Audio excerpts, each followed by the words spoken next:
আপনাদের সামনে কথা বলতে পারছি। আলহামদুলিল্লাহ।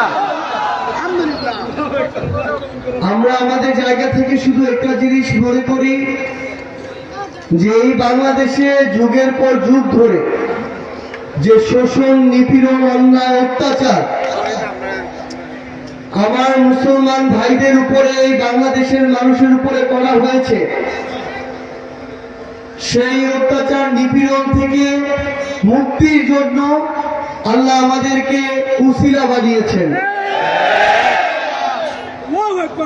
এবং এই নতুন বাংলাদেশ, যেই বাংলাদেশ আমরা হাজার হাজার জীবন, প্রায় 1.5 লক্ষ মানুষের রক্তের বিনিময় পেয়েছি, এই নতুন বাংলাদেশ আল্লাহর পক্ষ থেকে আমাদের কাছে আমানত।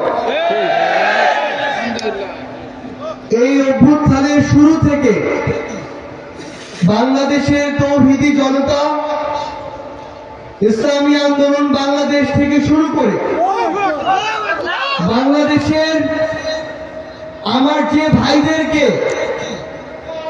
পাঞ্জাবি পায়জামা, টুপি আর কপালে সেজদার দাগ দেখে ট্যাগ দেওয়া হতো, সে ভাইরা আমরা একসাথে হাতে হাত রেখে, কাঁধে কাঁধ রেখে রাজপথে লড়াই করেছি। আপনারা এই চিটাগংয়ের বিভিন্ন রাজপথে বিভিন্ন গুরুত্বপূর্ণ পয়েন্টে দেখেছেন।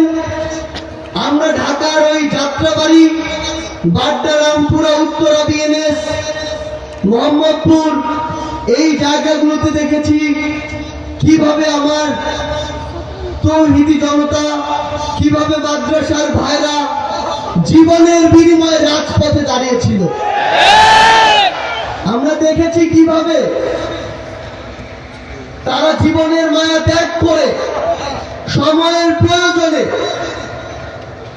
ওই পাঞ্জাবিকে এক পাশে রেখে টি শার্ট আর ট্রাউজার পরে শুধু জীবন দেওয়ার জন্য, শহীদ হওয়ার জন্য, সেই কামনায় দেশের স্বাধীনতার জন্য রাজপথে নেমেছিল।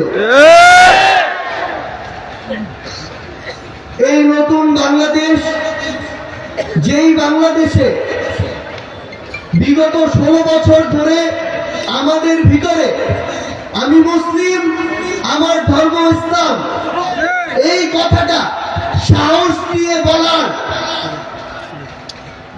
যখনই আমরা বলতে